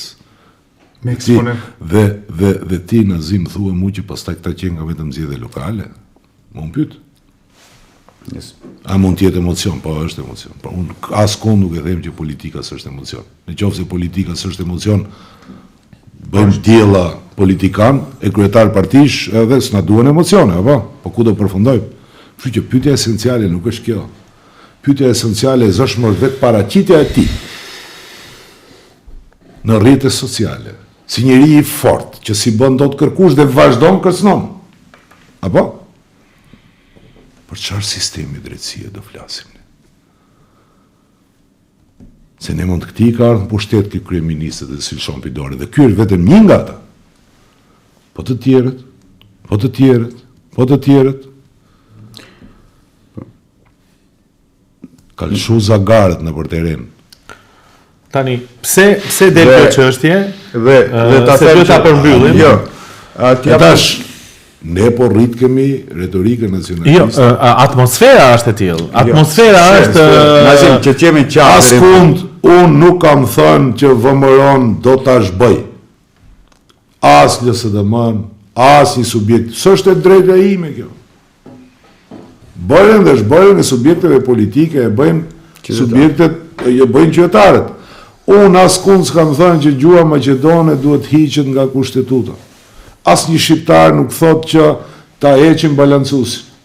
As një eksponent politik shqiptar nuk thot që i ka kalu koha e Badenterit në ndërkohë që ne s'kemi ndru një emën rruga akoma. A jetojmë struge, gjithandej emrat e rrugëve janë gjithë emra nga komunizmi. Për shkak Badenterit, mes tjeresh. Dhe ti vazhdon të rish në qeveri, asgjë nuk është këto deklarate skandaloze nga simbolika që ti mban të flamurit që ta lejon edhe ligji më në fundit. E ndjej, e dua, dhe do e mbaj, edhe në institucion shtetëror. Nuk mundet shqiptarët të akuzojnë për nacionalizëm ose rritje të narracionit nacionalist, kur kjo qeveri ka ardhur me sentimentin anti-shqiptar. Kjo parti politike i fitoi zgjedhjet me shumicë dërmuese tek popullata shqiptare se do ta kthej shtetin tek maqedonasit, në ndërkohë që percepcioni ishte se shqiptarët tua kanë marrë pushtetin për shkak se kanë marrë shumë pushtet. Edhe narracioni dominant ishte antikorrupsioni dhe keqeverisja. Kush? Antikorrupsioni tek deduizacija, anti-duj. Që ndjeshin me akuzat të mëdha për korrupsione. Që në nënvedije, në çdo maqedonës ajo ka qenë që shqiptarët na e vjedhin shtetin. Po mi tani nënvedijen e dim, nuk e dim, po narracioni kryesor ishte ajo. Kurse tani së fundmi nga ai narracion që ekzistonte dhe që ishte shumë i lidhur me keqeverisjen, me të cilin edhe një pjesë e madhe shqiptarëve pajtoheshin, prandaj u morën gjithë ato vota të kundërshtarëve. Tani ka tone nacionaliste të cilat mendojnë që janë pa nevojshme. Grupi edhe për parim Bajrami, korrupsioni hajni.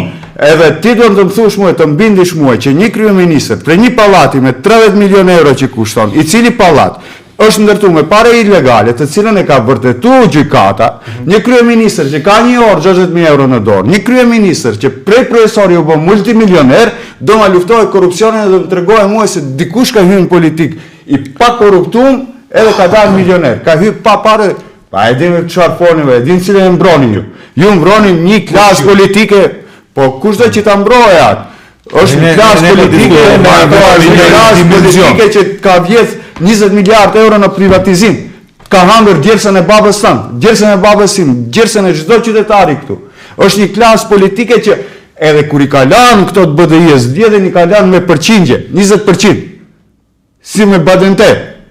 Leni ato punë këtu ka vjedhë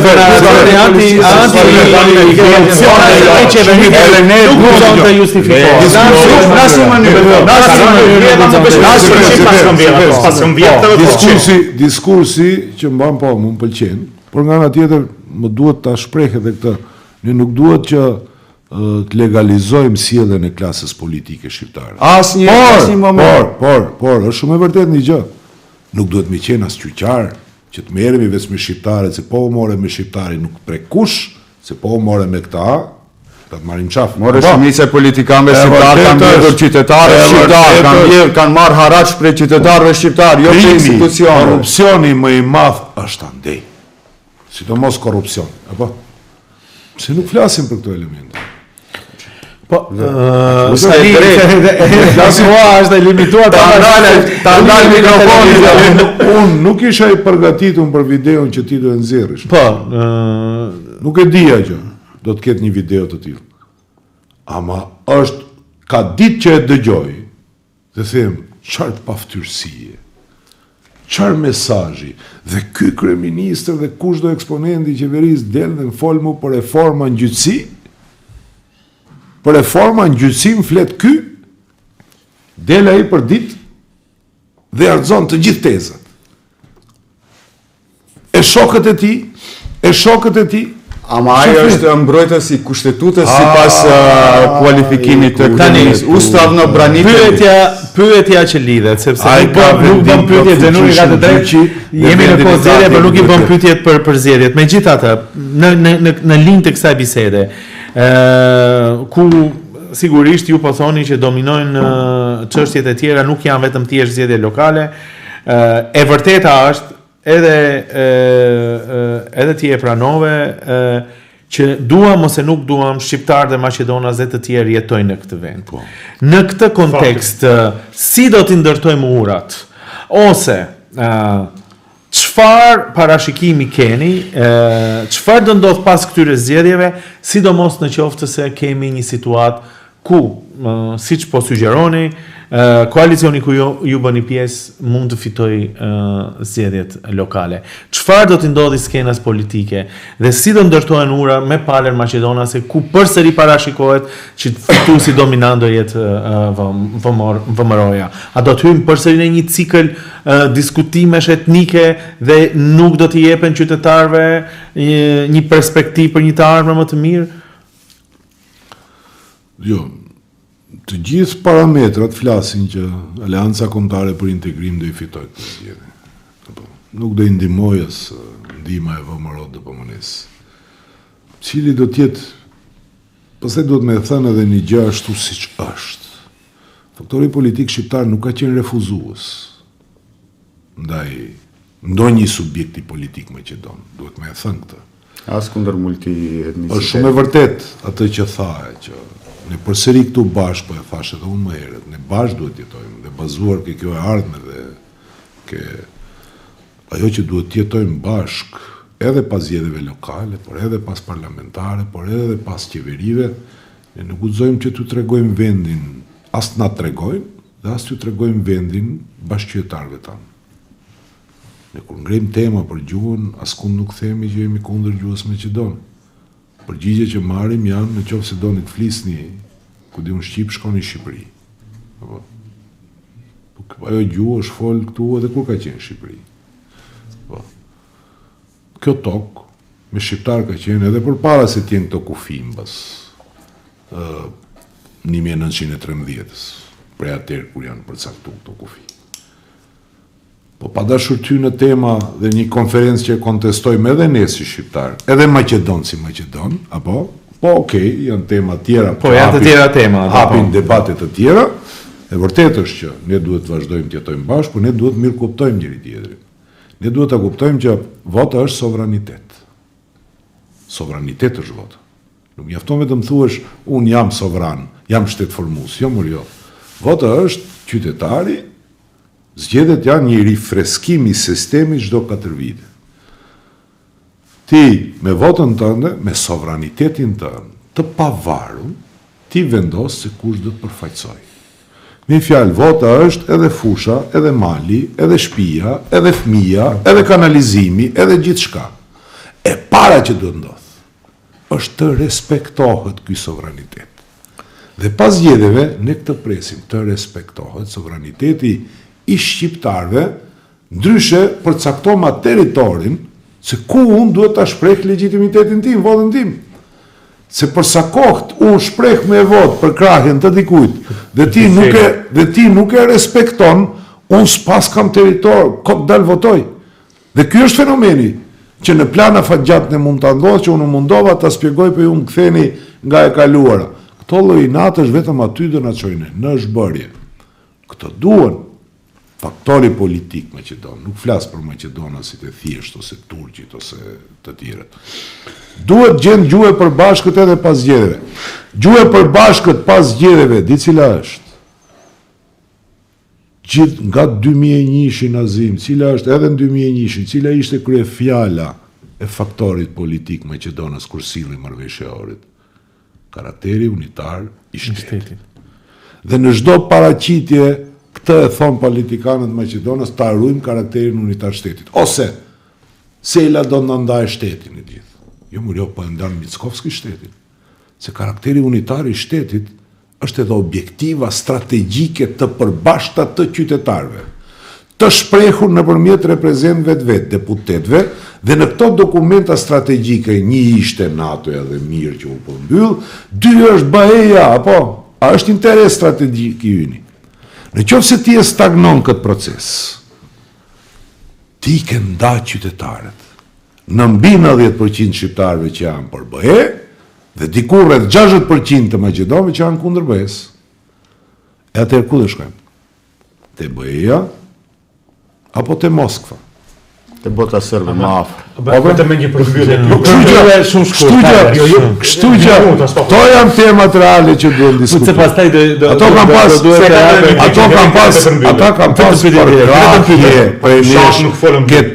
ke temat e veta, kanë pas përkrahje prej nesh. Si faktor politik shqiptar. Edhe ne këtë u themi. Të gjejmë gjuhën e përbashkët, nuk ka kompromis për orientimin pro-perëndimor që e kanë shqiptarët dhe ne do i qëndrojmë kësaj linje. Kështu që kjo duhet jetë pas zgjedhjeve. Shkurt edhe një pyetje të lutem. Vetëm shkurt. Nuk e diskutuam fare, domethënë fillimin e nisjen e fushatës me këtë gjuhë tash për nga të dyja palët. Realisht që të dy konventat edhe të AKI-s edhe të Vlerit u dukeshin me masivitet të madh dhe ishte sallot e kishin të stërmbushura të dyja palët që tregon që do të kemi një garë edhe kogja të ashpër, por edhe retorika e eksponentëve nuk pi kursej, domethënë as Juve as Vlenit është e ashpër dhe unë apeli im është që të votuesit e thjesht kjo mos ndikoj sepse kemi qenë dëshpitar duke u bazuar në akrobacionet që kanë ndodhur që nuk ndodhen askund, se unë jam i bindur që pas 19-it 4 që mund të bëhet 7 dhe 7 që mund të bëhet 4, kështu që votuesi i thjesht nuk duhet që të bie prej këtij fjalori sepse pas 19-it ne gjithë jemi shqiptarë dhe duhet ja shtrim dorën një tjetrit pavarësisht bindjeve politike zoti Sela, këtu besoj që pajtohemi. Por pyetja ime është, zakonisht, po edhe në kaluarën, në për studio televizive keni akuzuar direktisht zotin Taravari që u ka lujt pas shpine në zgjedhjet në Tetov, ku pasut një katastrofë zgjedhore ku morët 700 vota në zgjedhjet. 777. 777. Se do ndryshoj ligjin për lojrat e fat. Pyetja ime është, jo aprobacione si bëjnë këta. Pyetja ime është, domethënë konkretisht zoti Sela, megjithëse është kjo mendimi im, sidomos në Gostrivar, AKI-ja për mendimin tim e ka kandidatin më të mirë në nivel republikan, Valbon Limani, pavarësisht kjo është bindja ime, a do të mbështet zoti Sela kandidatet e zotit Taravari? Po unë nuk jam votues në Gostrivar. Mirë, keni mbështetur Sela. Si lider. Unë në qoftë se më keni dëgjuar në konvent, u kam bërë thirrje. Po mirë. Ja. Në qoftë se më keni dëgjuar në konvent, unë nuk ke kjo retorika që thoni ju e ashpër, nuk e di ku më dëgjuat mua kjo retorika e ashpër. Si unë kam bërë thirrje. Njëri thot Zagar, tjetri thot je vrasës, kjo nuk është e ashpër. Po mirë, aty do të them detajin, vetëm pak. Po jo si ka. Në qoftë se dikush u përmend se nuk ishte deklaratë ime ajo, apo ishte zoti Tameti. Retorika e përgjithshme, jo direkti ju. Po tash dëgjoj. Në qoftë se dikush u përmend me emër mbi emër aty, në kuadër të një alegorie, ishte Kristian Mickovski. Apo kërkush nuk i quajti shqiptar. Dakor, ajo është përgjigjet edhe ne tha jemi Shqiponja. E kote ke që me Zagar ti mundohesh gjuhë Shqiponja se lepu i gjuhën me Zagar. Kush janë ato Zagar zoti Sela? Shqiponja janë shqiptarët. Zagart kush janë po? Ata tregojnë vetë kush janë. Si ata? Po tregojnë. Po doj zoti Ahmeti, për cilin Zagar? Tash nuk e di, tash pyetni atë, po. Po tani dëgjoj, jo, nuk i ikun e përgjigjes. Po palu dua të dolen vetë lekën, ja 4-5 vetë. Bile bën skandalin më të madh. Që bëjmë të lloj gjyqarësh, dalin dhe fshihen pas shqiptarëve. Ju tha shqiptarëve kështu, jo mor jo. Ato U tha shqiptarët, ato 5 shqiptarët. Dëgjoj. Askush nuk mund. Po mirë, o Xhenur, ja po them. Ato personë kanë 7000 vota. Prit. Nuk kanë ardhur si 7000 qiell ato. O Xhenur, prit. Uni kasnec. Në qoftë se dikush e ndjen veten për atyre, kasnec, le të reagojnë, si jam kundër. Po shteti e shërbimet kanë edhe zagare dhe kasnec edhe lakej sa duhesh. Po jo më nuk relativizoj. Po tani ai atë përgjigje. Të mundohem ti ku di unë, një logjike të shëndosh, ti tash del ti po do të marrësh përgjigje të grepi që ta gjun tjetër. Jo, mi mba. Jo, atëre, këtë do sfofoj. Sefer, këtë ishte mesazh, një sugjerim vetëm. Ishte mesazhi Kristian Miskovski. Tani këto dalin me 1000 akuza tjera, edhe unë nuk jam për këtë lloj fushate, e shoh që Seferit i ka mungu, se në fillim pyeti pse s'dilni të akuzoni, bëni kështu gjëra. Jo, unë t'ju jap një sugjerim për unë di mirë ti bëj ato gjëra, por vlerësoj që sa më qetë, sa më pak, edhe që sa më pak qytetarët të mos bëhen prej e këtyre propagandave që u quajtën shqiptarët kështu ose ashtu, nuk quhen shqiptarët. Politikanë ndërmjet njëri tjetrit quhen. Dhe tek shumë politikan, shumë e qelluar. Shumë e drejtë. Një sugjerim për fund. Shti bëjon ati dikur i shtimin. Ai realisht ka qenë te dera, çky fetaj, që lyp me rend me adhëm përgjigjet, pa i do në faktorizohet. Apo? Unë kam emër dhe mbi emër dhe është një hiq që të merret me mu. A i përveç që lëpys që s'du t'a flish gojen as gjithë tjetër s'është. Dhe kam emën mbi emën që më bën krenar. E të ketë kujdes si drejtohet. Nuk kam gjeni për çfarë. Zoti Sela, një sugjerim për në fund. Një sugjerim për... Sepse han buk atje dhe është bën ministër me gjakun timi, pat videot. Se ky subjekt politik u ngrit mbas atij momenti. Ai dhe gjithë me radhë që kanë qenë këj. Përfshirë zotin Taravari. Përfshirë gjithë. Është sakrifica im që i ka bë ata aty ku janë. Një shof që e kemi qef këtë punë, zotin Taravari. Ti ka bën përgjigjet prej vjetëve. Ti ka jemi hapur dhe mundem kështu që ta rezervoj që ta rezervoj tjera. Në Maqedoni nuk i bjen fije se çfarë bën eksponentët politikë shqiptar. Dëgjom. Unë ti kam sqaruar mund të gjithë gjërat kur kemi qenë në debat, po s'ke dash të dëgjoj. Ne çka ndodhi që shpesh tema me zotin Taravari, prezidentin Selem do vazhdoj pas zgjedhjeve. Gjyq është ajo. Pikë. Zjadin. Ne jemi civilizuar vetëm. Këtë punë do zgjedhet në gjyq. E disa funde i bën për fund si pa edukaçi jam. Ja do të kisha dashur unë që të jem, ku di unë, nga ato njerëz që vjen një mishtyra. Se një fjali e kam. Unë kam thënë ma le. Kur traftosh, mi ke prek krat. Mund të fal, po për qafoj s'mundem, mi ke prek krat. Një sugjerim, në fund. Zoti Sela, kritikonit që ta mbajsh këtë qetësinë mos hyni në emocione shumë kundër njëri tjetrit me partitë politike shqiptare, vetëm ose kritikoni Kristian Miskovskin se aty u ndezën. Jo, ka izë do ndalem. Jo, ka izë. Aty u ndezën e fshetë. Dy pyetje në fund dhe përgjigjet le të jenë të shkurtra që ta mbyllim këtë podcast të parë. Nëse koalicioni ku bën pjesë humbet, a do t'i pranoni zgjedhjet në fillim tek shqiptarët, tek kundërshtarët tuaj, tek përfaqësuesit e Vlenit? A do t'ja e shkoni dhe do t'ja jepni dorën, do thoni po, urime fitore? Ja bëra ndetëm. Dëgjoj. Ai pranoka se i pranoket i kur folën për 2017 më tha u bë kryetare, apo. Kështu që pse e keni kaq të rëndësishme? Jo, para punë. E kanë të rëndësishme në kuptimin e një atmosfere, të krijojnë një atmosferë të qytetarët për të pranuar rezultatin ai që është. Po, Nazim. E para punës ne nuk do i humbim zgjedhjet. Okej. Ne do i fitojmë zgjedhjet, Dhe urojmë që këto kundërshtarët vinë na urojnë ne. Apo? Qoftë me lista me kandidat për kryetar komunësh, as nuk diskutohet me lista për këshilltar. As nuk diskutohet. Rezultati që AKI-ja dhe ketë në raport se potenca politike këtu matët, në raport me Vlenin, do t'jetë minimumi 2,5-1 ose 3-1. Minimum. Por nëse del ky parashikimi i gabuar?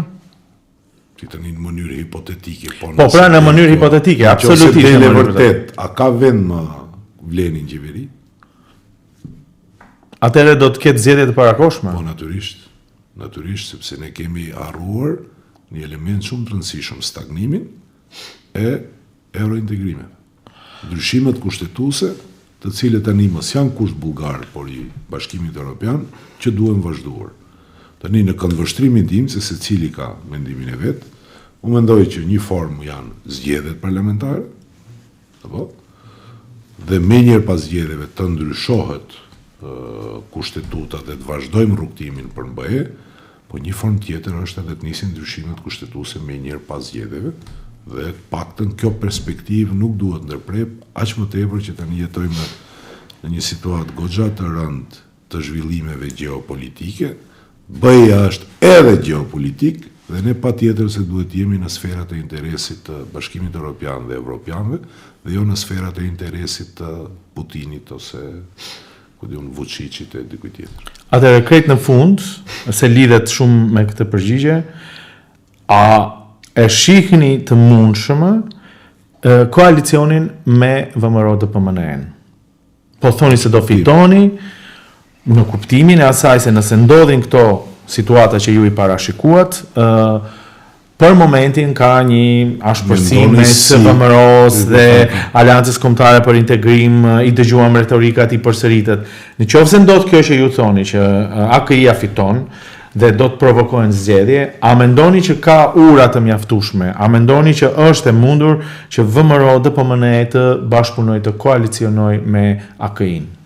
Dëgjoni. Është pyetje absurde, prandaj mundohem ta kap fillin. Për shkak se kur merr mandat përpara qytetarëve, kur merr deputet dhe vota në emër të disa premtimeve, ti nuk mund thuash nuk ulem me këta ose me ata. Ti duhet ulesh në emër të objektivave që don t'i arrish dhe që i ke premtuar te qytetarët. Kështu se si një ndër eksponentët e Aleancës Kombëtare për Integrim, Frontit Evropian, unë kur s'kam qenë kundër negociatave. Me këdo që është faktor politik për të negociuar në emër të zgjidhjes të temave të cilët i kemi premtuar përpara qytetarëve dhe ju i keni dhënë votë. Këtu nuk duhet të ketë kompromis. Kështu që mendoj se qasja refuzuese asesi me këtë ose me atë nuk na çon përpara si shoqëri dhe si shtet. Zjadin Sela, tani ta thash emrin mirë, se lapsusi është lapsus. Faleminderit shumë që ishe pjesë e këtij emisioni, e këtij podcasti të parë Rishtazi, i cili normalisht na i jep luksin që të jetë pak më i gjatë, që është e kundërta e kohës televizive ku gjithçka është e kufizuar. Falenderoj dhe dy miqtë e mi për këtë mundësi edhe për këtë diskutim, ndonjëherë ishim më të qetë, ndonjëherë ishim më të zjarrt. Besoj që do të tërheqim vëmendjen e atyre që do të na shohin dhe ata do të na shohin në platformat e gazetës Koha, në kanalin YouTube Gazeta Koha, ashtu quhet kanali në YouTube, por gjithashtu edhe në platforma digjitale koha.mk ose Gazeta Koha. Këtu edhe unë përmbyll këtë emision të parë, Rishtazi, këtë podcast të parë, dhe besoj që do të takohemi sërish së shpejti. Mirupafshim.